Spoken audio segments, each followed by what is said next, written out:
¡Saluda a los tiburones! Susurró mi nuera mientras me empujaba fuera del yate. Mi hijo David simplemente se quedó ahí, sonriendo. Su plan era robarme mi fortuna de 3.000 millones de pesos. Pero cuando regresaron a casa más tarde esa misma noche, yo estaba sentada en mi sillón favorito, con un regalo muy especial esperándolos. Si estás viendo esto, suscríbete y dime en los comentarios desde dónde estás viendo mi historia.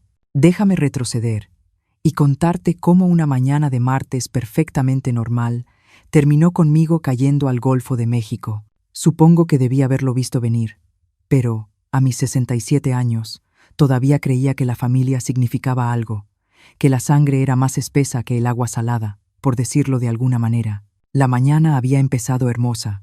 David me llamó personalmente, no a través de su asistente, lo cual debió ser mi primera señal de alerta para invitarme a lo que él llamó un crucero de celebración en su nuevo yate. «Mamá, queremos brindar por tu recuperación de la cirugía», me dijo, con una voz cálida que yo confundí con afecto genuino.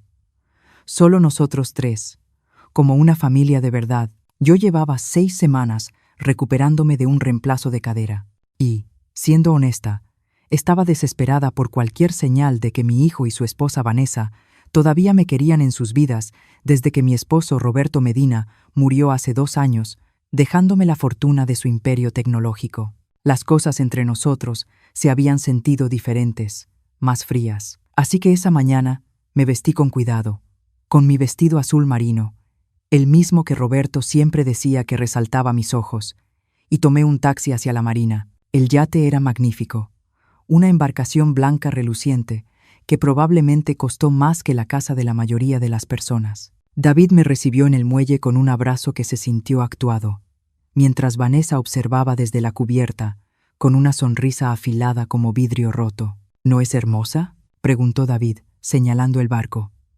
«Casi 13 metros de puro lujo. Estamos pensando llevarla al Caribe el próximo mes». Lo que no mencionó fue que la habían comprado con el dinero que yo les había dado el año anterior para invertir en la firma de consultoría de David. 3 millones de pesos que yo empezaba a sospechar que nunca habían entrado a ninguna cuenta empresarial. La primera hora fue bastante agradable. Navegamos hacia aguas tranquilas y la costa de Veracruz se iba haciendo cada vez más pequeña detrás de nosotros. Vanessa sirvió mimosas y habló de sus planes para remodelar la casa, mi antigua casa, la que había puesto a su nombre después de que Roberto murió, porque pensé que reducirme a vivir en el departamento sería más sencillo. Pero entonces, David empezó a hacer preguntas. Al principio eran casuales, sobre mi testamento, sobre los arreglos del fideicomiso, sobre si había considerado hacer cambios para simplificarles las cosas. «Es que la sucesión puede ser tan complicada», mamá, dijo David, volviendo a llenar mi copa de champaña con un entusiasmo un poco excesivo. «Queremos asegurarnos de que todo esté bien atendido». Fue entonces cuando noté que Vanessa me estaba grabando con su teléfono, no de forma abierta, sino sosteniéndolo en ángulo mientras fingía tomarse selfies, captándome en cámara mientras bebía, mientras hablaba de asuntos financieros, construyendo algún tipo de evidencia. Las piezas encajaron con una claridad horrible, la cirugía que me había hecho. Ellos habían insistido en encargarse de todo mi papeleo después. Los documentos de poder notarial que llevaron al hospital, diciendo que era algo temporal, solo para ayudar con las cuentas mientras yo me recuperaba. La manera en que mi asesor financiero había dejado de devolverme las llamadas. «David», dije con cuidado, dejando la copa. «Quiero volver a tierra ahora». Fue entonces cuando su máscara se cayó por completo. «Me temo que eso no va a pasar, mamá». Su voz era distinta ahora, más dura. «Verás, necesitamos tener una conversación sobre tu salud, sobre tus problemas de memoria». «¿Problemas de memoria?», repetí. Yo estaba más lúcida que los dos juntos. «Has estado mostrando señales de demencia», añadió Vanessa, dando un paso al frente. «Lo tenemos documentado. Los médicos coinciden en que ya no eres capaz de manejar tus asuntos financieros». «Eso es absurdo». Pero incluso mientras lo decía, me di cuenta de lo cuidadosamente que habían orquestado todo. El yate estaba a kilómetros de la costa. No había otras embarcaciones a la vista. Solo nosotros tres, el mar, y su plan para convencerme de firmar todo. «Mamá, solo estamos tratando de ayudarte», dijo David. pero sus ojos estaban fríos como el invierno. Podemos hacerlo por las buenas o por las malas. Me puse de pie lentamente, con la cadera todavía doliéndome, pero la mente completamente clara. ¿Y si me niego? Fue entonces cuando Vanessa sonrió. Sonrió de verdad, por primera vez en todo el día. Bueno, mujer mayor, cirugía reciente. Probablemente tomó demasiados medicamentos para el dolor. Se desorientó en el yate, se encogió de hombros. Los accidentes trágicos pasan todo el tiempo. Yo había criado a ese hombre desde pañales, le enseñé a andar en bicicleta, pagué su universidad, su boda, su casa, y ahora estaba ahí, asintiendo, mientras su esposa amenazaba mi vida. Están locos si creen que van a salirse con la suya. En realidad, mamá, lo hemos pensado con bastante cuidado. David sacó una carpeta con papeles. Tu firma aquí, transfiriéndonos todos los bienes de inmediato, por tu propia protección, y todos volvemos a casa felices. Miré los documentos, el rostro expectante de mi hijo, el teléfono de Vanessa, que seguía grabando. Luego miré el mar, inmenso y peligroso, y de algún modo menos aterrador que las dos personas que se suponía que debían amarme. Váyanse al infierno, dije. Fue entonces cuando Vanessa se colocó detrás de mí y susurró esas palabras sobre los tiburones. El empujón no fue violento. Eran demasiado inteligentes para eso.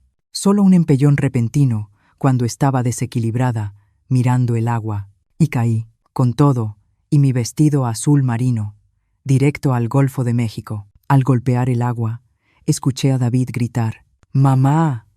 Dios mío, mamá!». Pero también escuché la voz de Vanessa, más baja, hablando con alguien por teléfono. «Sí, vamos a necesitar que presentes la petición de emergencia a primera hora del lunes. Está claro que ya no es competente». Entonces el agua se cerró sobre mi cabeza y tuve problemas más grandes que su traición. Soy buena nadadora. Roberto y yo solíamos nadar largos todas las mañanas, pero el frío sacudió mi sistema y la ropa me estaba hundiendo. Me quité los zapatos a patadas y salí a la superficie, jadeando, justo a tiempo para ver el yate alejarse a toda velocidad. De verdad me estaban dejando ahí para morir. Fue entonces cuando vi el barco pesquero. El capitán Jacobo Morales era exactamente el tipo de hombre que se lanzaría a aguas con tiburones para salvar a una abuela que se estaba ahogando. De más de 60 años, curtido por décadas en el mar y con una brújula moral que claramente faltaba en mi propio árbol familiar. «Santo cielo, señora, ¿qué le pasó?», preguntó mientras él y su nieto adolescente Tomás me subían a bordo de su embarcación. Yo temblaba sin control, los dientes castañeteándome tan fuerte que apenas podía hablar. Jacobo me envolvió en una cobija que olía a sal y a aceite de motor, mientras Tomás encendía el motor. Mi familia, logré decir entre temblores. Ellos, el yate, los vimos salir disparados, dijo Jacobo con gesto sombrío. Ni siquiera voltearon a ver. ¿Qué clase de personas dejan a alguien flotando en medio del mar? El tipo de personas que heredan 3.000 millones de pesos si yo no estoy para impedirlo, pensé. Pero en voz alta solo dije, el tipo de personas que no son familia de verdad. Jacobo llamó por radio a la marina, Semar, mientras Tomás me ponía otra cobija encima. Aquí la Santa Lupita. Rescatamos a una mujer del agua, a unos 19 kilómetros mar adentro frente a la costa de Veracruz. Está consciente, responde, pero necesita atención médica. Espere, dije, tomando el brazo de Jacobo. Por favor, no deje que sepan que me encontró. Todavía no. Jacobo me observó con los ojos agudos de alguien que ha vivido lo suficiente como para reconocer cuando una persona huye de algo más que del agua fría. ¿Está usted en algún tipo de problema? Sí, pero no del tipo que usted está pensando. Tomé aire con dificultad.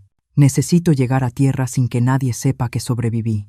¿Puede ayudarme? Tomás miró a su abuelo con incertidumbre. Abuelo, ¿no deberíamos? El deber y el no deber son cosas curiosas, dijo Jacobo despacio. A veces hacer lo correcto no se parece a seguir las reglas. Volvió a tomar el radio, bajando la voz. Marina, Semar, aquí la Santa Lupita. Mujer rescatada con vida. Solicito discreción por posible riesgo familiar. La trasladamos a un muelle privado para atención médica. Reportaremos coordenadas exactas al arribar. Cambio. Mientras nos dirigíamos hacia un pequeño muelle privado, Jacobo ya lo sabía. Yo les conté todo sobre David y Vanessa, sobre el dinero, sobre los documentos que querían que firmara. Jacobo escuchó sin interrumpir, su expresión oscureciéndose con cada detalle. Así que prefirieron ser huérfanos ricos que hijos sin dinero, con una madre viva, dijo cuando terminé. Al parecer, entonces, ¿qué vas a hacer? Esa era la pregunta, ¿no? ¿Qué iba a hacer yo? Para David y Vanessa, yo estaba oficialmente muerta. Volverían a tierra, llamarían a las autoridades, me reportarían como desaparecida tras caer por la borda. Fingirían ser la familia destrozada mientras ejecutaban los documentos legales que ya tenían preparados. Pero hay algo curioso en estar supuestamente muerta. Te da opciones que nunca tuviste estando viva. Voy a dejar que crean que ganaron, dije, sorprendida por lo calmada que sonó mi voz. Y luego voy a destruirlos. Jacobo sonrió por primera vez desde que me sacó del agua. Eso sí suena como un plan que vale la pena ayudar. Tomás nos dejó en un muelle diminuto, escondido en una ensenada que yo nunca había visto. Jacobo conocía a una mujer que manejaba una pequeña posada, sin preguntas, solo efectivo. La señora Chen, una mujer de aspecto fuerte, de más de 70 años, me vio en el estado en que estaba y de inmediato puso a calentar sopa. Ni siquiera pestañeó cuando Jacobo le explicó que necesitaba un lugar donde quedarme, fuera de los registros, por un tiempo. Mija, llevo 30 años llevando este lugar, dijo mientras servía caldo de pollo en un plato. He visto gente huyendo de todo tipo de cosas. Mientras no traigas violencia a mi puerta, eres bienvenida. Esa noche, mientras David y Vanessa probablemente estaban levantando reportes policiales sobre su madre trágicamente desaparecida, yo estaba sentada en la cocina de la señora Chen, usando ropa prestada y planeando su caída. Jacobo aceptó ser mis ojos y mis oídos. Su barco se usaba legítimamente para excursiones de pesca, lo que significaba que pasaba mucho tiempo cerca de la marina donde David tenía el yate. Podía vigilar sus movimientos, escuchar conversaciones, quizá incluso investigar por su cuenta. Hay algo que no entiendo, dije, tomando mi tercera taza de café. ¿Cómo pensaban hacer esto legal? Incluso si yo hubiera muerto por accidente. Hay procedimientos, investigaciones. Eso mismo me ha estado inquietando, admitió Jacobo. Tenían que tener algo más que documentos falsificados. A alguien dentro. Esa noche hice una lista de todas las personas que habían tenido acceso a mi información financiera desde que Roberto murió. Mi abogado, mi contador, mi asesor financiero, los gerentes del banco, los administradores del fideicomiso. Alguien había estado alimentando a David y Vanessa con información, ayudándolos a planear esto, y yo iba a descubrir quién. Pero primero necesitaba saber exactamente qué historia estaban contando sobre mi desaparición. La señora Chen tenía una computadora vieja con acceso a Internet, y pasé varias horas leyendo notas sobre el trágico accidente marítimo que supuestamente había cobrado la vida de Yolanda, viuda del reconocido empresario tecnológico Roberto Medina. Los artículos pintaban el retrato de una familia afligida, lidiando con el deterioro mental de una mujer mayor. David aparecía citado extensamente, hablando de mi confusión y de mis problemas de memoria en los últimos meses. Vanessa, según los reportes, había llorado frente a los periodistas contando lo preocupados que estaban por mi seguridad. Incluso habían incluido una foto, yo, en la fiesta de cumpleaños de David del año anterior, con una copa en la mano, luciendo ligeramente desorientada. Recordé ese momento. Yo estaba confundida, porque nadie me había dicho que era una fiesta sorpresa. Había llegado pensando que era una cena familiar tranquila, y me encontré con 20 personas desconocidas en mi antigua casa. Pero en la foto solo parecía perdida y anciana. Exactamente la imagen que querían proyectar. El obituario ya estaba en línea. Yolanda Medina, madre y abuela querida, falleció en un trágico accidente marítimo mientras disfrutaba un paseo con su devota familia. En lugar de flores, la familia solicitaba donaciones a la Asociación Alzheimer México. Incluso en la muerte, estaban construyendo la narrativa de mi supuesta decadencia mental. Malditos, murmuré, cerrando la laptop. La señora Chen levantó la vista desde su tejido. ¿Planeando algo especial para ellos? Oh, sí, respondí. Algo muy especial. El funeral estuvo sorprendentemente concurrido para alguien que supuestamente estaba perdiendo la mente. Observé desde el otro lado del panteón, a través de unos binoculares que Jacobo había tomado de su equipo de pesca, escondida detrás de una caseta de mantenimiento que me daba una vista perfecta de la ceremonia. David no había escatimado en gastos. Ataúd de lujo vacío, por supuesto, arreglos florales elaborados, un programa impreso profesionalmente con mi foto en la portada. Él y Vanessa estaban de pie junto a la tumba, vestidos de negro perfectamente combinado, recibiendo condolencias de amigos, socios de negocios y personas que apenas reconocía. Lo que más me impactó fue lo genuinamente tristes que se veían algunos de los asistentes. Mi vecina Elena lloraba abiertamente. Las mujeres de mi club de lectura habían ido. Incluso el doctor Pérez, quien había realizado mi cirugía de cadera, estaba ahí, con expresión solemne. Estas personas realmente se preocupaban por mí. Y David y Vanessa estaban aceptando su pésame, sabiendo perfectamente que yo seguía viva. ¿Ves algo interesante?, susurró Jacobo, agachándose a mi lado.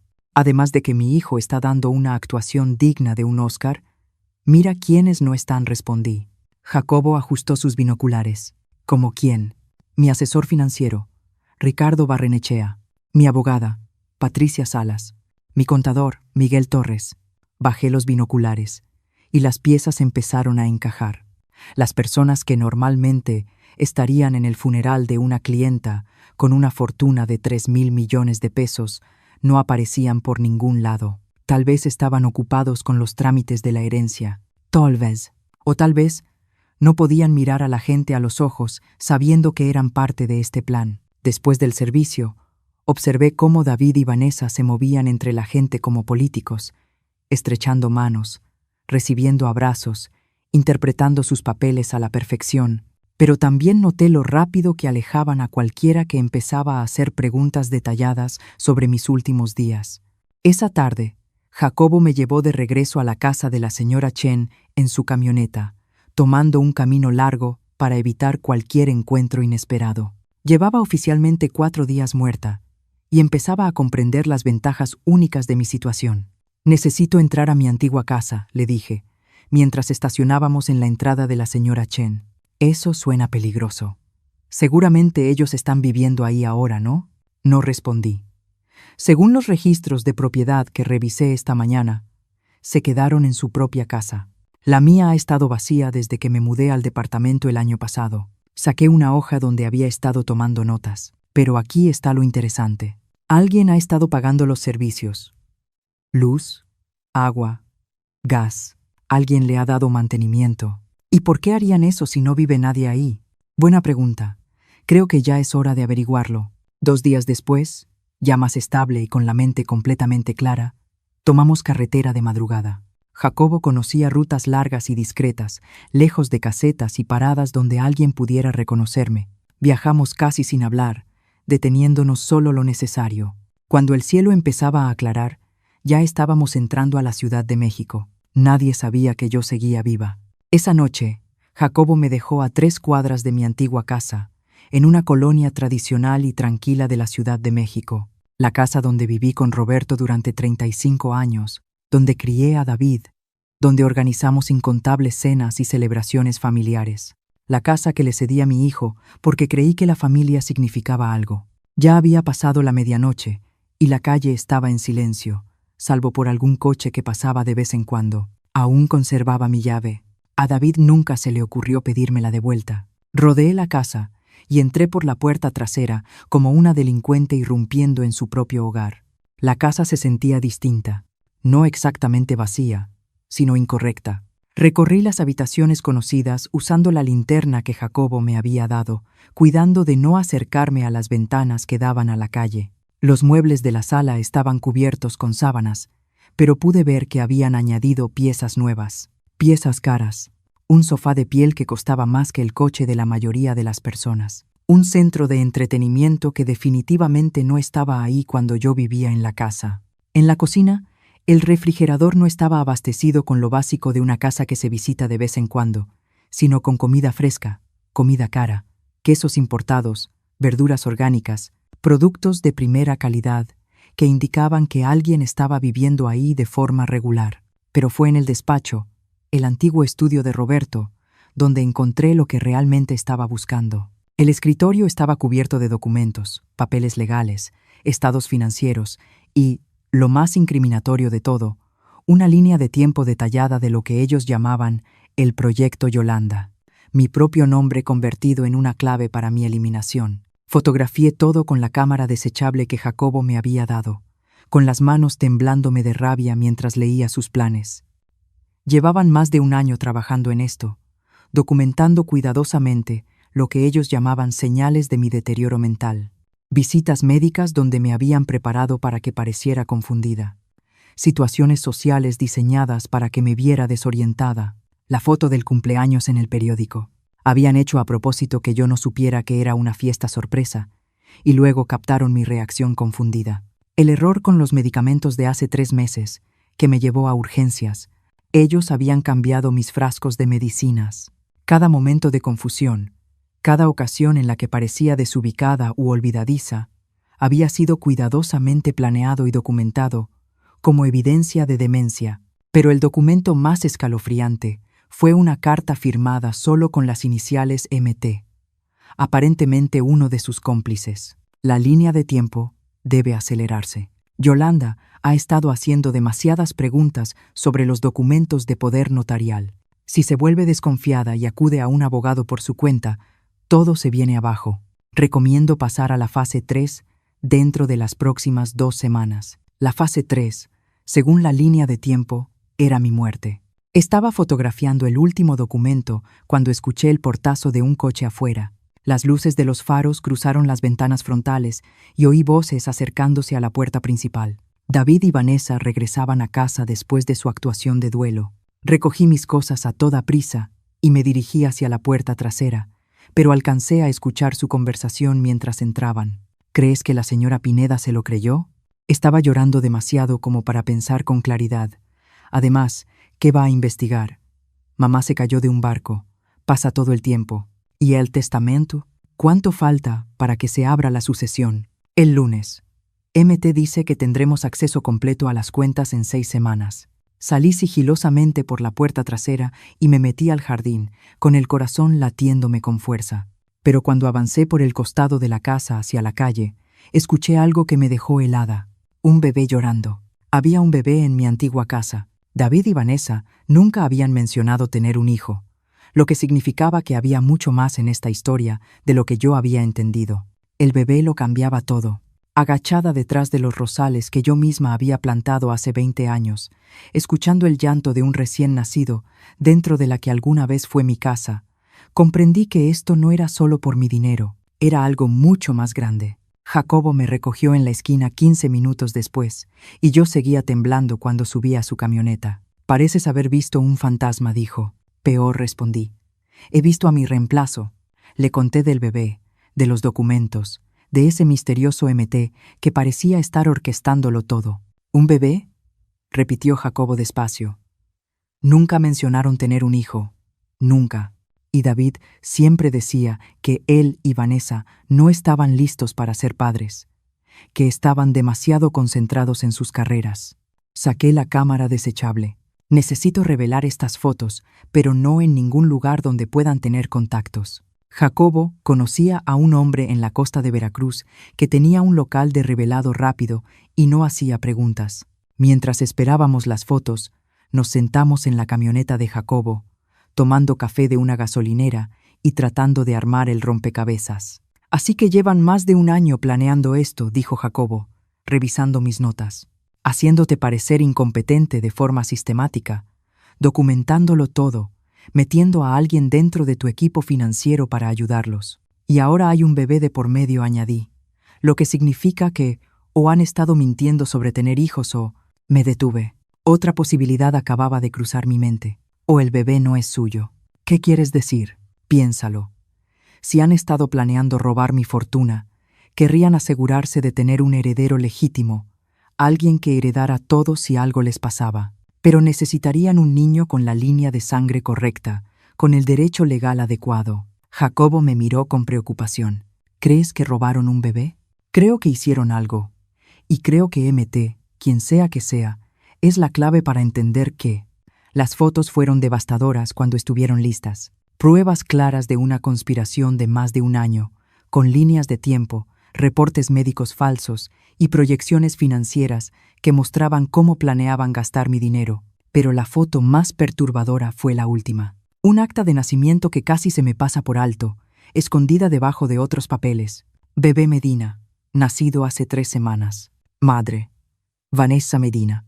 Padre, David Medina. Pero yo había estado con Vanessa apenas 4 días antes, en el yate. Ella definitivamente no estaba recuperándose de un parto. Esta acta es falsa, le dije a Jacobo. Completamente fabricada. Entonces, ¿de quién es ese bebé? Esa noche no pude dormir. Estuve acostada en el cuarto de huéspedes de la señora Chen, mirando al techo y pensando en todo lo que había descubierto. Mi hijo y mi nuera habían pasado más de un año destruyendo sistemáticamente mi reputación, planeando mi asesinato y falsificando documentos para robar mi fortuna. Y ahora tenían un bebé cuya existencia estaban ocultando al mundo. A la mañana siguiente tomé una decisión que incluso a mí me sorprendió. Voy a volver, le dije a Jacobo durante el desayuno, pero no a la casa. Voy a seguirlos. Eso es peligrosísimo. No me verán, respondí, porque para ellos yo soy comida para peces. Extendí un mapa local sobre la mesa de la cocina de la señora Chen. Mira, tienen que llevar al bebé a algún lado durante el día.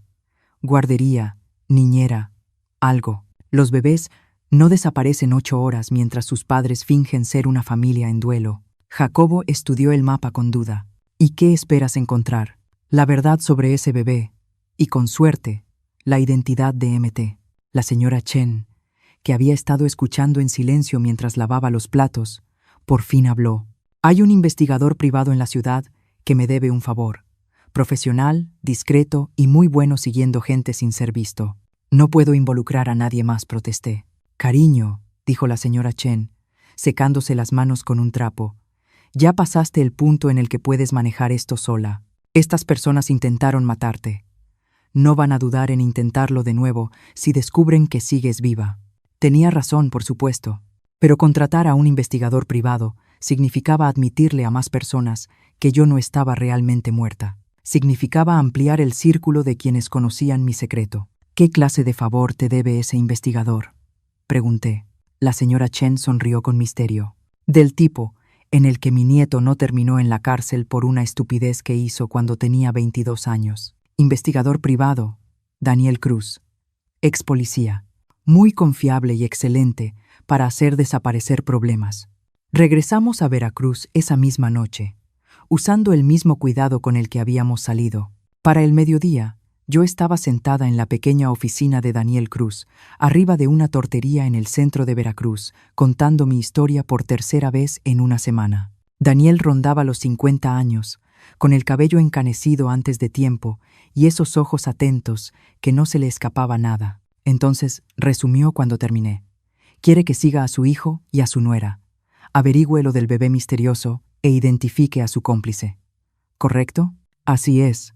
¿Y con qué me va a pagar?, añadió. Porque según los periódicos, todos sus bienes están congelados mientras se abre la sucesión. Saqué un sobre que había preparado antes. Efectivo. Tenía dinero de emergencia escondido en una caja de seguridad que David no conoce. Roberto siempre insistía en que tuviéramos fondos líquidos para cualquier emergencia. Daniel contó los billetes, lo suficiente para cubrir 2 semanas de vigilancia, y asintió. Necesitaré fotos de los objetivos y cualquier dirección donde puedan estar. Le entregué todo lo que tenía, incluidas las fotografías de mi irrupción en la casa. Daniel las examinó con cuidado, poniendo especial atención en los documentos firmados por el misterioso MT. Esta letra me resulta familiar, dijo, sacando una lupa. Profesional, pero con rasgos muy distintivos. ¿Le importa si la paso por algunas bases de datos? Haga lo que necesite. Una cosa más, añadió Daniel mientras me levantaba. Si estas personas son tan peligrosas como dice, necesitamos un protocolo de seguridad. Se reporta conmigo cada 12 horas. Si no sé de usted, llevo todo a la policía. Acepté, aunque esperaba que no llegáramos a eso. Cuanta menos intervención oficial, mejor. Al menos hasta entender exactamente qué habían hecho David y Vanessa. Esa tarde regresé con la señora Chen a esperar y planear, porque ahora tenía ayuda. Ayuda real, ayuda profesional, y en menos de 24 horas iba a saber exactamente quién había intentado matarme y por qué. Daniel Cruz valía cada peso que le había pagado. Al final del segundo día, ya tenía más información sobre las actividades de David y Vanessa que la que yo había reunido en meses viviendo con ellos.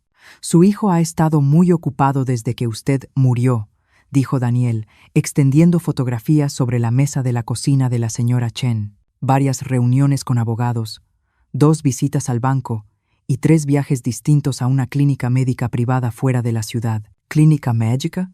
Sí, clínica privada de fertilidad Santa Lucía. Muy exclusiva, muy cara y muy discreta. Daniel señaló una foto de David y Vanessa entrando a un edificio moderno de vidrio. Se especializan en acuerdos de gestación subrogada para clientes adinerados que quieren mantener privacidad. Las piezas empezaron a encajar, y la imagen que formaban me revolvió el estómago. Compraron un bebé, dije. Eso parece. Y no cualquier bebé. Solicitaron específicamente un recién nacido que pudiera pasar por hijo biológico de ellos. Según mi contacto en la clínica, los arreglos se hicieron hace 8 meses, pagados en efectivo, con instrucciones de que el acta de nacimiento estuviera preparada de antemano. La señora Chen dejó 3 tazas de café sobre la mesa y se sentó con nosotros. Entonces planearon su muerte. Compraron un bebé para heredar su fortuna y tenían a alguien dentro de su equipo financiero ayudándolos. Sobre eso dijo Daniel, sacando otra foto. Creo que ya encontré a MT. La imagen mostraba a una mujer de unos 40 años, con el cabello corto color castaño rojizo y un portafolio caro, estrechando la mano de David frente a un despacho jurídico en el centro. Me resultaba vagamente familiar, pero no lograba ubicarla. Miranda Torres, continuó Daniel, socia del despacho Torres y Asociados. Manejan planeación patrimonial para varias familias adineradas del país. Torres, repetí. Espera. Miguel Torres es mi contador. ¿Están relacionados? ¿Casados? Y aquí es donde se pone interesante, añadió Daniel. Miranda Torres ha estado construyendo discretamente una cartera de clientes de adultos mayores con grandes fortunas y relaciones familiares tensas. Se especializa en lo que ella llama planificación de transición familiar. Miré la foto y por fin caí en cuenta. La conocí hace 6 meses, en un evento de beneficencia al que David me llevó. Estaba muy interesada en mi planeación patrimonial. No dejaba de hacer preguntas sobre mis fideicomisos. Claro que sí, dijo Daniel, porque Miranda Torres tiene un modelo de negocio muy específico. Identifica clientes mayores con activos sustanciales y familias distanciadas, y luego ayuda a las familias a acelerar la herencia mediante lo que ella llama intervención compasiva. ¿Quiere decir asesinato?, dijo la señora Chen, sin rodeos. Quiero decir, aclaró Daniel, que crea marcos legales que permiten a las familias tomar control de los bienes mientras la persona mayor aún vive, usando alegatos de incompetencia, demencia o capacidad disminuida. Lo ha hecho al menos 6 veces en los últimos 3 años. Daniel extendió más fotografías. Tomas de vigilancia de Miranda Torres reuniéndose con distintas familias, entrando a varios despachos jurídicos y visitando lo que parecían ser clínicas médicas privadas. Ella dirige toda una operación. Encuentra adultos mayores adinerados con familiares codiciosos, ayuda a orquestar pruebas de deterioro mental, proporciona cobertura legal para la transferencia de bienes y se queda con una parte sustancial de la herencia. Y si la persona mayor se niega a cooperar o empieza a sospechar, ocurren accidentes, caídas por las escaleras, incidentes en el mar, sobredosis de medicamentos, siempre trágicos, siempre plausiblemente accidentales, y siempre financieramente convenientes para la familia sobreviviente. Sentí náuseas. Esto no era solo por mi dinero. Era una operación sistemática dirigida contra adultos mayores vulnerables. ¿A cuántas personas ha matado que puedas probar?, pregunté. A ninguna de manera directa, respondió Daniel, pero sospecho de al menos 12 en los últimos 5 años. Es muy buena cubriendo sus huellas y solo trabaja con familias que pueden ofrecer explicaciones alternativas creíbles para las muertes de sus parientes. Tenemos que detenerla. Lo haremos. Pero primero necesitamos entender exactamente qué es lo que tu hijo y tu nuera ya pusieron en marcha. Porque, según mis fuentes, ayer presentaron los documentos preliminares de la sucesión. Daniel sacó una carpeta legal. Están alegando que falleciste sin un testamento válido, lo que los convertiría en tus herederos únicos. También sostienen que cualquier documento previo de planeación patrimonial es inválido porque fue firmado cuando ya no eras mentalmente competente. Pero yo tengo testamento, dije. Uno muy específico y detallado, actualizado hace 2 años. Lo sé. Lo encontré. Daniel abrió la carpeta y sacó un documento que me resultó dolorosamente familiar. Mi testamento, con lo que parecía ser mi firma al final. Pero el contenido era completamente distinto a lo que yo recordaba haber firmado. Lo sustituyeron, susurré, recorriendo el documento falsificado con la mirada. Ese testamento dejaba todo a David, con disposiciones para cualquier hijo futuro que pudiera tener, incluido el bebé que acababan de obtener a través de la clínica de reproducción asistida. Me levanté y caminé hasta la ventana de la señora Chen, mirando hacia el mar. Una semana antes, yo era una viuda intentando mantener una relación con su única familia. Ahora era una víctima de intento de asesinato que había sobrevivido a su propia muerte, descubriendo que su hijo formaba parte de una empresa criminal dedicada a despojar a adultos mayores. «Hay algo más», dijo Daniel con cuidado.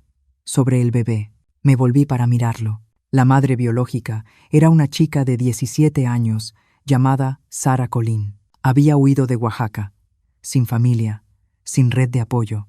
Miranda Torres la encontró en un albergue y le ofreció $1.000.000 para gestar un bebé para una pareja amorosa que no podía tener hijos. ¿Dónde está ella ahora? La expresión de Daniel se endureció. Según los registros médicos, murió por complicaciones durante el parto, pero hablé con una enfermera de la clínica. Recuerda a Sara, chica sana, sin factores de riesgo, embarazo normal hasta el día en que dio a luz. La implicación quedó flotando en el aire, espesa como humo. La mataron, dije. Eso creo, respondió, pero aún no puedo probarlo.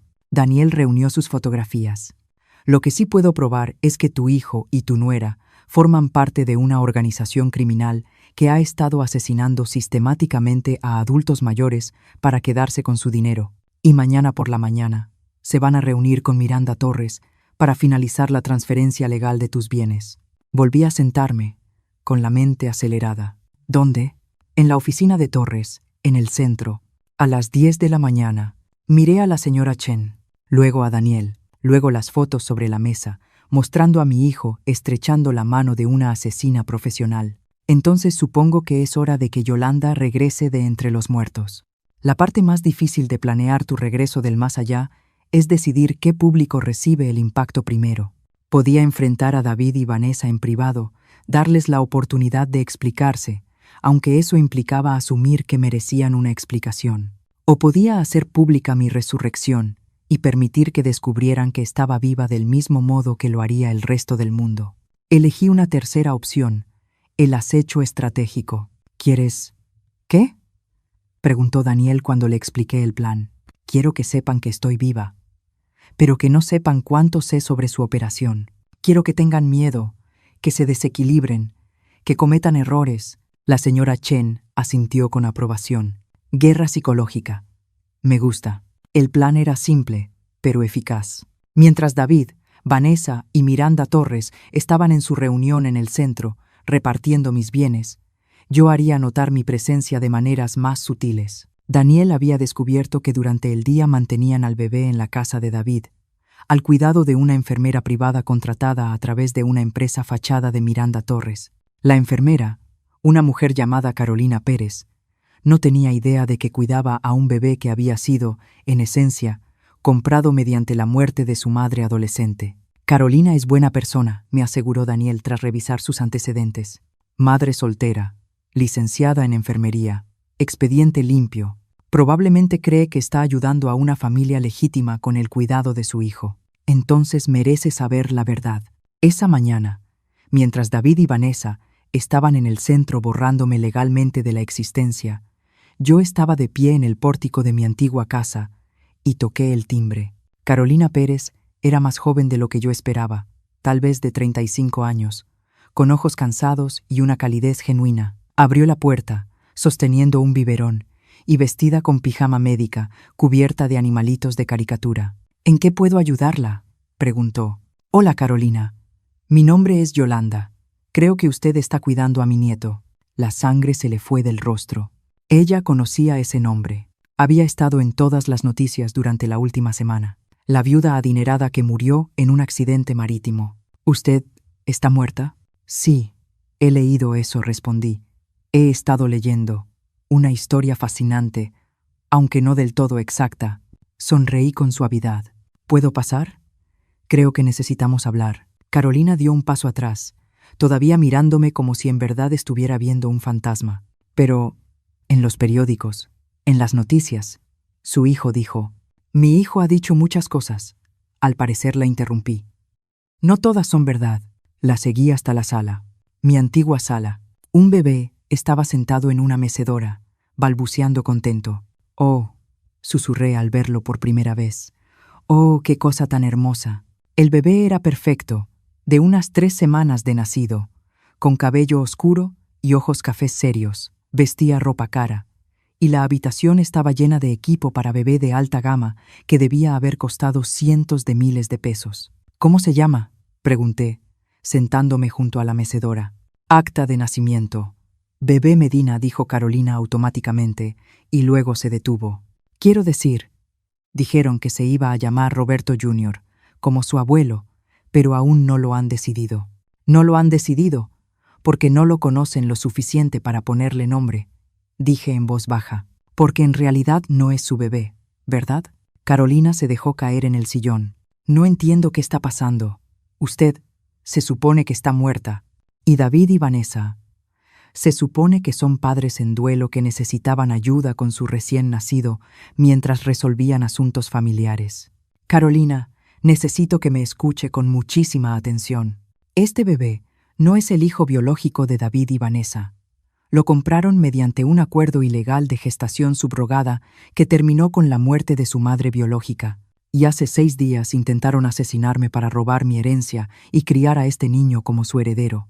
Eso es imposible. Saqué las fotografías que Daniel había tomado, los documentos que copié del despacho de David, las pruebas de la operación criminal de Miranda Torres. Se lo mostré todo. Vi cómo su expresión pasaba de la incredulidad al horror mientras comprendía la magnitud de la conspiración. La joven que dio a luz a este bebé se llamaba Sarah Colleen, dije con cuidado. Tenía 17 años, sin familia, sin red de apoyo. Le dijeron que estaba ayudando a una pareja amorosa que no podía tener hijos. Murió durante el parto, en circunstancias sospechosas. Carolina empezó a llorar, mirando al bebé con otros ojos.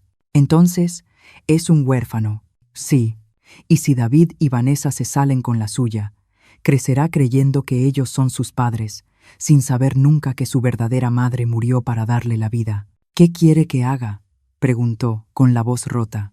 Quiero que tome fotos, que documente todo lo que pueda.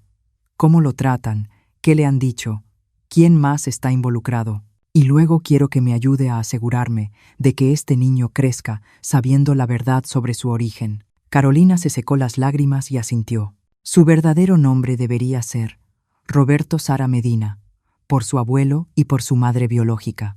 Es perfecto. Pasé 1 hora con Carolina y el pequeño Roberto Sara, tomando fotos, documentando la instalación en mi antigua casa y explicándole qué pasaría después. Carolina aceptó seguir cuidando al bebé mientras reunía pruebas en secreto y me mantenía informada sobre las actividades de David y Vanessa. Van a regresar como al mediodía, me dijo, mientras me preparaba para irme. Siempre vienen a comer, a revisar al bebé, a hacer llamadas, atender asuntos. Perfecto. Para entonces ya habrán recibido mi primer mensaje. Mientras yo hablaba con Carolina, Daniel había estado ocupado en el centro. Se estacionó frente al edificio de oficinas de Miranda Torres, usando un lente de largo alcance para fotografiar a David y Vanessa entrando al edificio, reuniéndose con ella, estrechando manos sobre lo que creían que era mi certificado legal de defunción. Pero el verdadero regalo fue lo que Jacobo entregó en la oficina de su abogado mientras ellos estaban en la reunión. Había escrito una nota sencilla en papelería elegante. Queridos David y Vanessa, los informes sobre mi muerte han sido muy exagerados. Tenemos que hablar. Con cariño, mamá. P. D. Saluden al pequeño Roberto Sara. Es hermoso. La nota fue entregada por mensajería exactamente a las 11:47 de la mañana. Mientras todavía estaban en la oficina de Torres finalizando los trámites de la sucesión, según Daniel, que observaba desde la acera de enfrente, los tres salieron corriendo del edificio a los pocos minutos de recibirla, con los rostros blancos de pánico. La guerra psicológica había comenzado, y esa misma tarde, cuando regresaron a mi antigua casa esperando encontrar intacta su cómoda conspiración, iban a descubrir que su supuesta víctima muerta había estado muy ocupada, porque yo no solo estaba viva, estaba furiosa, tenía pruebas, y estaba lista para la guerra. Yo estaba sentada en mi sillón favorito, el que Roberto me regaló por nuestro 20º aniversario, cuando David y Vanessa regresaron de su reunión con Miranda Torres. Me coloqué de modo que fuera lo primero que vieran al cruzar la puerta principal de lo que alguna vez fue mi casa. La expresión en sus rostros valió 6 días en el Golfo de México. «Hola, queridos», dije con calma, sin levantarme. «¿Cómo estuvo su reunión? Espero que no hayan firmado nada importante mientras yo no estaba». Vanessa gritó. Gritó como si hubiera visto cobrar vida a su peor pesadilla. Y supongo que así fue. David se quedó ahí, con la boca abierta, todavía sosteniendo las llaves, mirándome como si fuera a desaparecer si parpadeaba lo suficientemente fuerte. ¿Sorprendidos?, pregunté. Debo decir que los informes sobre mi muerte fueron terriblemente prematuros, aunque disfruté leer mi propio obituario. ¿Donaciones para el Alzheimer? ¿En serio? Fue un detalle muy fino. Carolina apareció desde la cocina, cargando al pequeño Roberto Sara. Había estado esperando en la parte trasera de la casa, tal como lo planeamos, lista para presenciar lo que ocurriera después. «La señora Yolanda me pidió que sacara al bebé», dijo Carolina con nerviosismo. Quería conocer bien a su nieto. ¿Su nieto? Vanessa encontró su voz, aunque salió como un graznido. «Carolina, esta mujer está muerta». Sí, aporté amablemente. Eso ya lo habíamos cubierto. Resulta que ahogarse es más difícil de lo que parece, especialmente cuando hay gente buena alrededor que te saca del agua. David por fin logró hablar. «Mamá, pensábamos que la Marina había buscado». La Marina buscó escombros, no sobrevivientes. Curioso cómo funciona eso cuando nadie reporta oficialmente a una persona cayendo por la borda. Tomé al bebé de los brazos de Carolina, acomodándolo con cuidado. «Hola, pequeño Roberto Sara. Soy tu verdadera abuela. No del tipo que intenta comprarte con dinero manchado de sangre». «No se llama Roberto Sara», espetó Vanessa, recuperando parte de su compostura. «Se llama como nosotros decidamos llamarlo, porque es nuestro hijo. ¿Lo es?» Bajé la mirada hacia el bebé, que me observaba con esos ojos cafés serios. «Dime, Vanessa, ¿cuándo exactamente diste a luz? Porque hace 4 días, en ese yate, ciertamente no parecías alguien que hubiera parido 3 semanas antes». «El parto fue privado», replicó ella. «Sí, estoy segura de que fue muy privado», respondí. «Tan privado que la verdadera madre murió durante el parto, en circunstancias misteriosas». Levanté la vista y los miré a ambos. ¿Sabían que se llamaba Sara Colín? Tenía 17 años. Venía de Oaxaca, sin familia que hiciera preguntas cuando desapareció. El silencio en la habitación fue ensordecedor. Carolina soltó un jadeo, llevándose la mano a la boca. «Eso es imposible», dijo David, pero su voz carecía de convicción. «¿Nunca haríamos qué?», pregunté.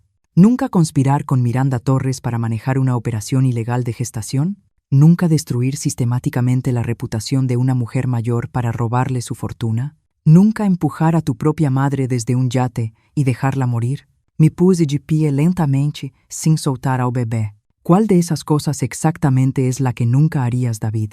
Vanessa se recompuso primero. Su shock se transformó en el cálculo frío que ya le había visto en el yate. «Pruébalo. Puedes hacer todas las acusaciones que quieras, pero probarlas es otra cosa muy distinta». «Ay, querida», dije, sonriendo por primera vez desde que entraron. «De verdad no debiste decir eso». «Carolina, ¿podrías llevar a Roberto Sara a su cuarto para que duerma su siesta?», le pedí, sin quitarles la vista de encima. Los adultos necesitamos tener una conversación. Cuando Carolina salió con el bebé, caminé hasta la repisa de la chimenea, donde David había colocado varias fotos familiares. Ninguna de ellas me incluía. Lo noté. Siéntense, ordené, con la voz que alguna vez dirigió toda la casa de Roberto. Los dos se sentaron, todavía aturdidos.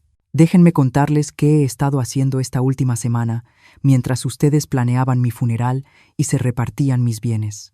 Saqué una carpeta color manila de detrás del cojín del sillón. He estado investigando, aprendiendo y documentando. Extendí las fotografías que Daniel había tomado sobre la mesa de centro. David y Vanessa reuniéndose con Miranda Torres. Múltiples visitas a la clínica de reproducción asistida. Documentos financieros que mostraban pagos en efectivo por el bebé. Esta es Miranda Torres, dije, señalando una foto.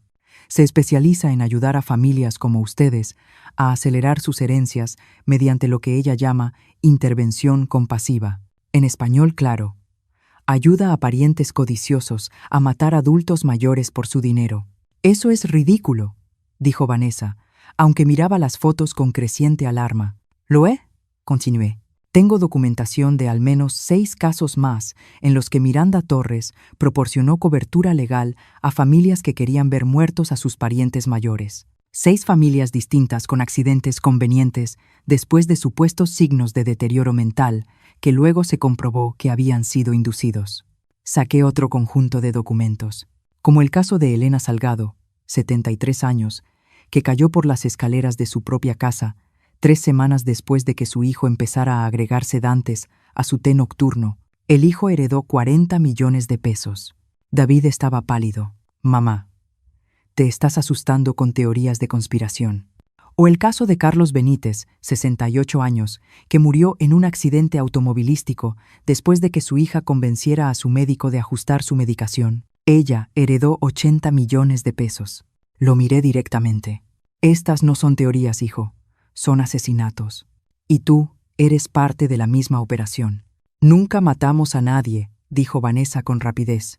Incluso si lo que dices de esa tal Torres fuera cierto, nosotros nunca lastimamos a nadie. ¿De verdad? Pregunté. ¿Y Sarah Colleen? Silencio. ¿Y la joven de 17 años cuyo bebé compraron? ¿La chica que murió durante el parto, en circunstancias sospechosas? ¿La chica cuya muerte les dio la coartada perfecta para justificar heredar mi fortuna? Eso no sabíamos, empezó David, y se detuvo.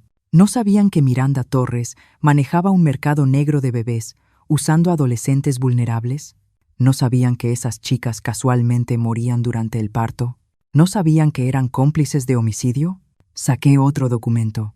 El acta de defunción de Sarah, dije, que Daniel obtuvo a través de sus contactos. Sarah Colleen murió por lo que el médico forense llamó paro cardíaco inesperado durante el parto.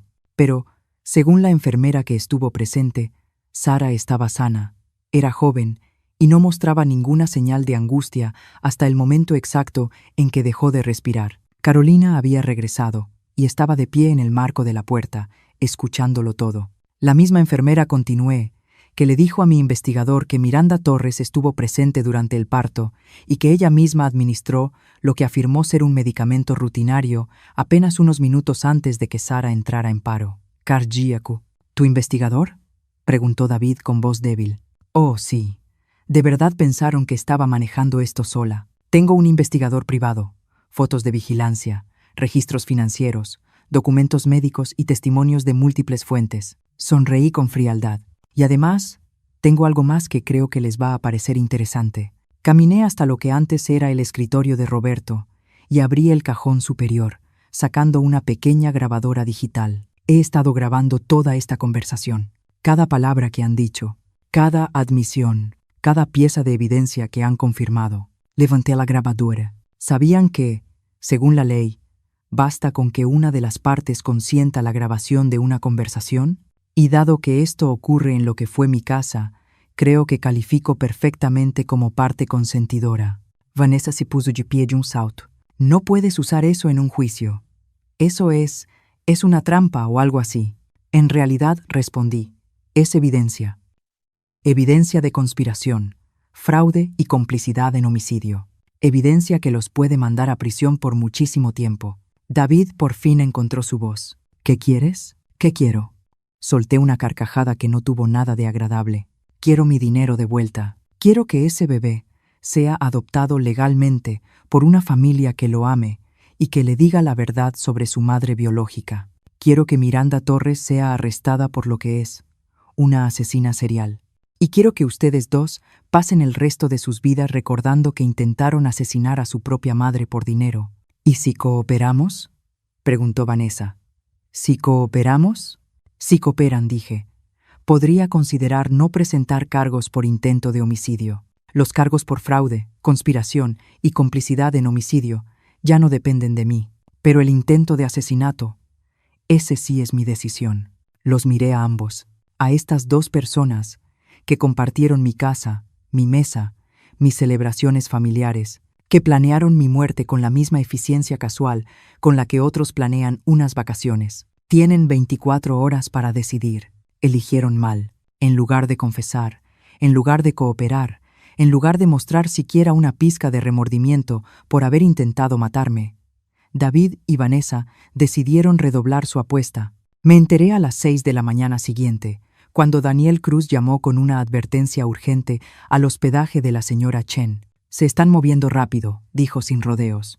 He estado monitoreando sus comunicaciones y pasaron toda la noche hablando por teléfono con Miranda Torres y con alguien más, alguien a quien se refieren como el limpiador. Me desperté de inmediato. ¿Qué clase de limpiador?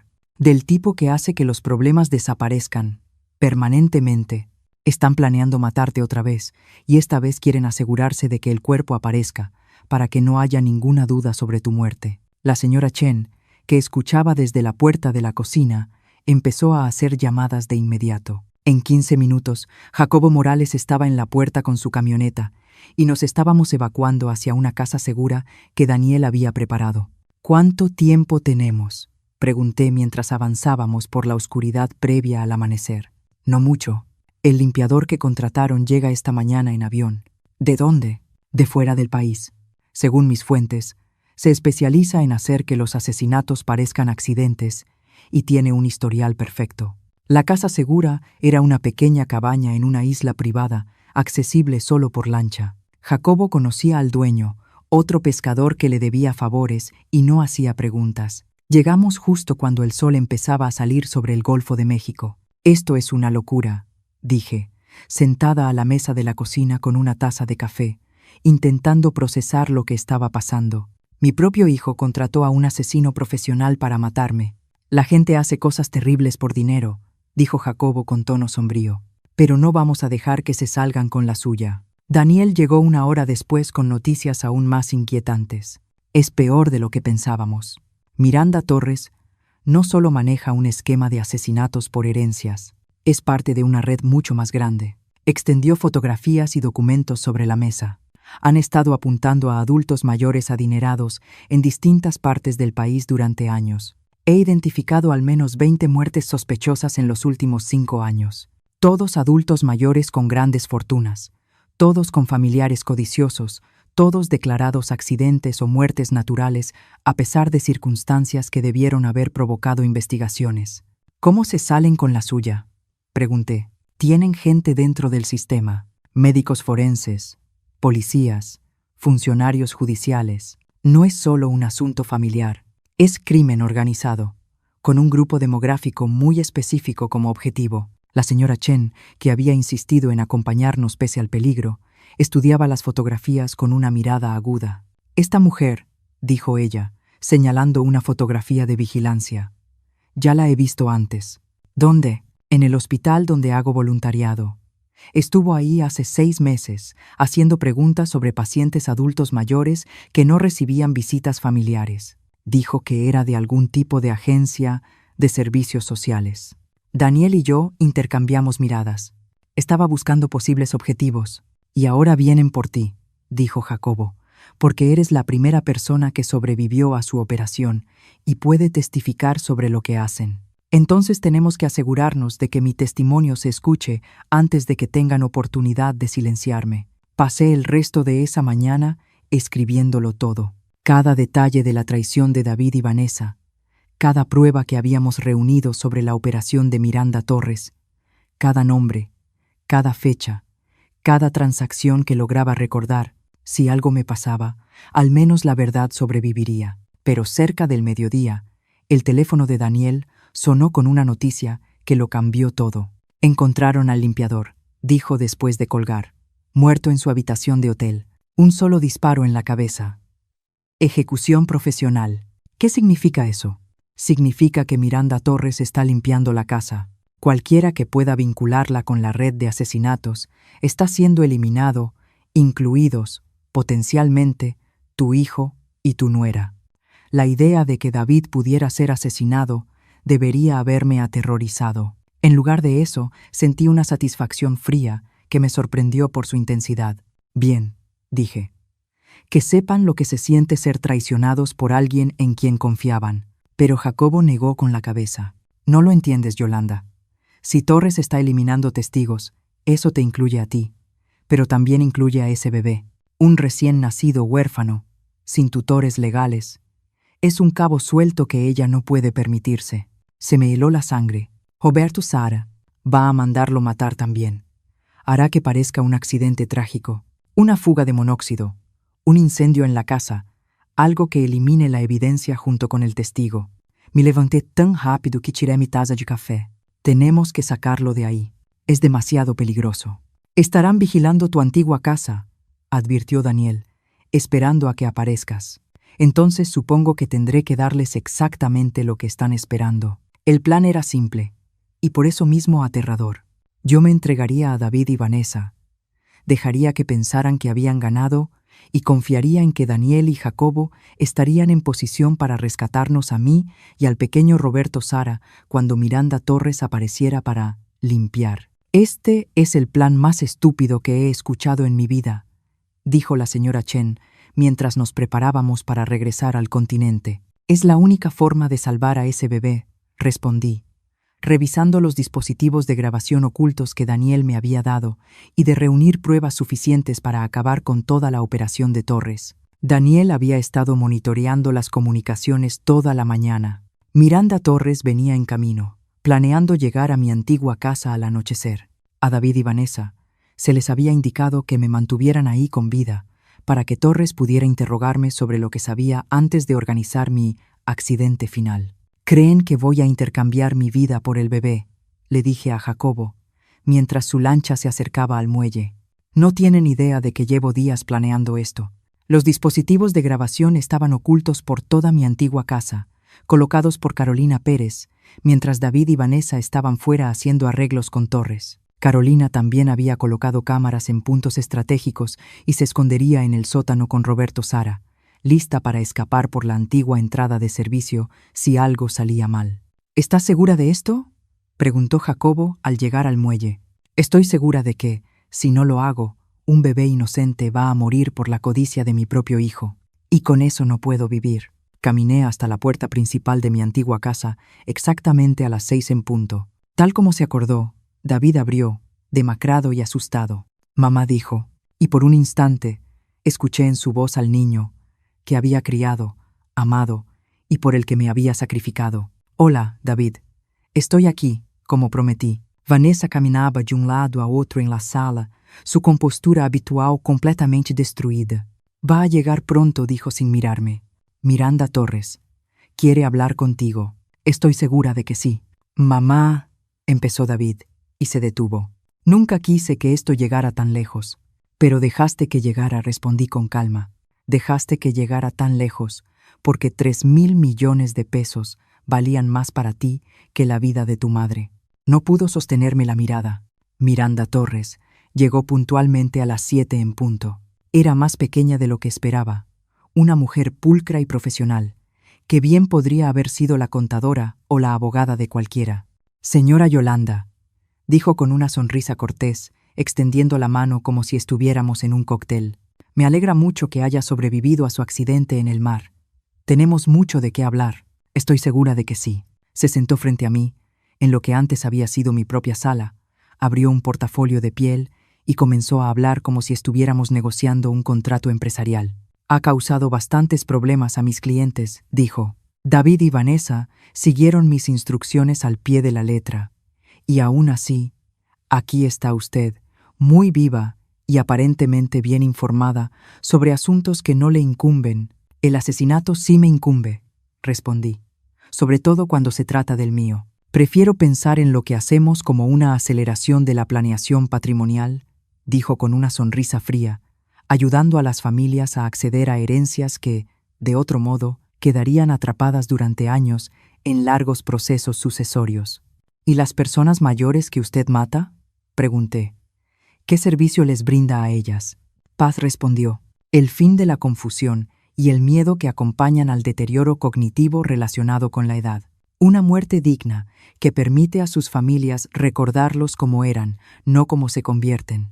La miré fijamente, asombrada por su capacidad para racionalizar el asesinato en masa. ¿Cuántos? ¿Cuántos qué? ¿Cuántas personas ha matado? Consultó su portafolio, como si revisara una agenda. En los últimos 5 años, mis clientes y yo hemos resuelto con éxito 37 casos que involucraban a adultos mayores, cuya existencia continuada estaba creando dificultades financieras y emocionales para sus familias. 37 asesinatos. Los confesaba como si fueran declaraciones fiscales. ¿Y planea convertirme en el número 38? Oh, señora Yolanda, me temo que usted será el número 39, respondió. Tuvimos que resolver otro asunto más temprano hoy, un caballero que se estaba volviendo demasiado curioso sobre nuestras operaciones. Sonrió. Pero sí. Lamentablemente usted necesitará tener otro accidente, uno más definitivo esta vez. Y el bebé. Una trágica fuga de monóxido de carbono. Estas casas antiguas, ya sabe, los sistemas de calefacción defectuosos pueden ser muy peligrosos. Miré a David y Vanessa, sentados en el sofá como maniquíes, completamente paralizados. ¿Esto es lo que querían?, les pregunté. ¿No solo mi muerte, sino también la de un bebé inocente? Ninguno respondió. El bebé es un cabo suelto, continuó Torres con total frialdad. Su existencia complica la estructura de la herencia y sus orígenes plantean demasiadas preguntas. Es mucho más sencillo eliminarlo ahora y afirmar que David y Vanessa son trágicamente incapaces de tener hijos y necesitan el apoyo emocional que solo una gran fortuna puede proporcionar. Fue entonces cuando sonreí por primera vez desde que había llegado. Señora Torres, dije con amabilidad, creo que hay algo que debería saber. ¿Y qué es eso? Está usted arrestada. Los agentes de la Fiscalía General de la República entraron por todas las vías al mismo tiempo. La puerta principal, la trasera, el sótano e incluso por las ventanas. Habían estado escuchando cada palabra que Miranda Torres había dicho, grabando su confesión de 37 asesinatos y sus planes para cometer 2 más. Miranda Torres, anunció la agente Sara Chacón. Queda usted arrestada por conspiración para cometer homicidio, fraude electrónico, abuso de personas adultas mayores y delincuencia organizada. Torres intentó huir. Corrió hacia la cocina, probablemente con la esperanza de escapar por la puerta trasera. Avanzó apenas 2 metros antes de que 3 agentes la derribaran contra el piso de madera de lo que antes había sido mi casa. David y Vanessa permanecieron sentados, en estado de shock, mientras la agente Chacón les leía sus derechos. Yolanda, dijo la agente Chacón, volviéndose hacia mí con una leve sonrisa. Eso fue extremadamente peligroso y extraordinariamente bien ejecutado. Resultó que Daniel Cruz no era solo un investigador privado. Había sido agente federal, trabajando encubierto para investigar la red de abuso y asesinato de adultos mayores que Miranda Torres había estado operando. Mi caso había sido la oportunidad perfecta para lograr que Torres confesara en audio toda su operación.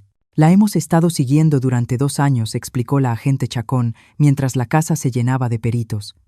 Pero era demasiado cuidadosa, demasiado inteligente. Nunca participaba directamente en los asesinatos. Siempre usaba intermediarios y se aseguraba de tener una negación plausible. Hasta hoy, dije. Hasta hoy, cuando confesó 37 asesinatos, mientras planeaba 2 más, todo grabado con equipo federal. Carolina Pérez subió del sótano cargando al pequeño Roberto Sara, ambos ilesos. ¿Ya terminó?, preguntó. Ya terminó, confirmé, tomando al bebé de sus brazos.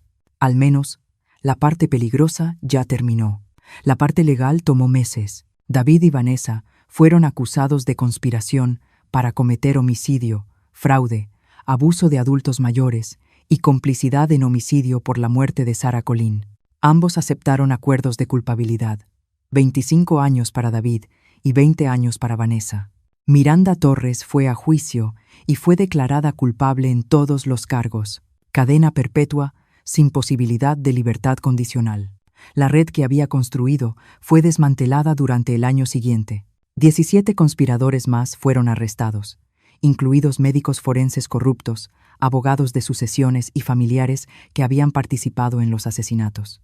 La investigación reveló que la operación había robado más de 4.000 millones de pesos a víctimas adultas mayores en 6 estados del país. Pero el resultado más importante fue Roberto Sara.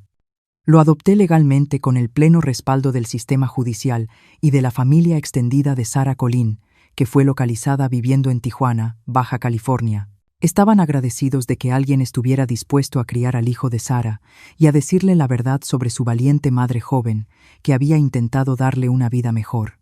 Su nombre verdadero es Roberto Sara Medina, expliqué ante la jueza de lo familiar. Roberto, por su abuelo; Sara, por su madre biológica; y Medina, porque esa es su historia y su origen. La jueza, una mujer de más de 60 años que había seguido el caso de cerca, sonrió. Creo que Sarah Colleen estaría orgullosa de cómo terminó su historia. Ahora tengo 72 años, 5 años después, y Roberto Sara es un niño extraordinario que sabe exactamente quién es y de dónde viene. Sabe que su madre biológica fue una adolescente valiente llamada Sara, que quería que él tuviera una buena vida. Sabe que su padre adoptivo y su madrastra intentaron usarlo en un plan que le costó la vida a Sara. Y sabe que, a veces, las personas que se supone que más deberían amarte son de quienes tienes que protegerte. La señora Chen sigue administrando su casa de huéspedes, aunque ahora también trabaja como consultora, ayudando a otros adultos mayores que sospechan que sus familias quizá no buscan su bienestar. Jacobo Morales sigue con sus viajes de pesca, pero también se ha convertido en una especie de leyenda local por rescatar abuelas moribundas del mar. Y Daniel Cruz, el agente Cruz, sigue trabajando para la fiscalía, pero me manda tarjetas de Navidad todos los años con fotos de otros adultos mayores cuyas vidas ayudó a salvar. En cuanto a David y Vanessa, siguen en prisión. David me escribe cartas de vez en cuando, intentando explicar por qué hizo lo que hizo, pidiéndome perdón, diciendo que fue manipulado por personas más inteligentes que él. Yo no respondo, porque esto fue lo que aprendí durante mi semana como mujer muerta. La familia no se trata de sangre, ni de obligación, ni de herencias. Se trata de estar presente cuando alguien te necesita, de proteger a los más vulnerables y de elegir el amor por encima de la codicia, todos los días. Roberto, Sara y yo tenemos ahora ese tipo de familia, una donde nadie es empujado de un barco, nadie roba fideicomisos y nadie tiene que morir para que otro se haga rico. Es una familia mucho mejor que la que me tocó al nacer, y definitivamente mejor que la que crié. Gracias de corazón por quedarte conmigo hasta el final de esta historia. No olvides suscribirte, y siéntete libre de compartir tu historia en los comentarios. Tu voz importa. En la pantalla te dejo 2 historias más del canal que estoy segura te van a sorprender. Nos vemos allá.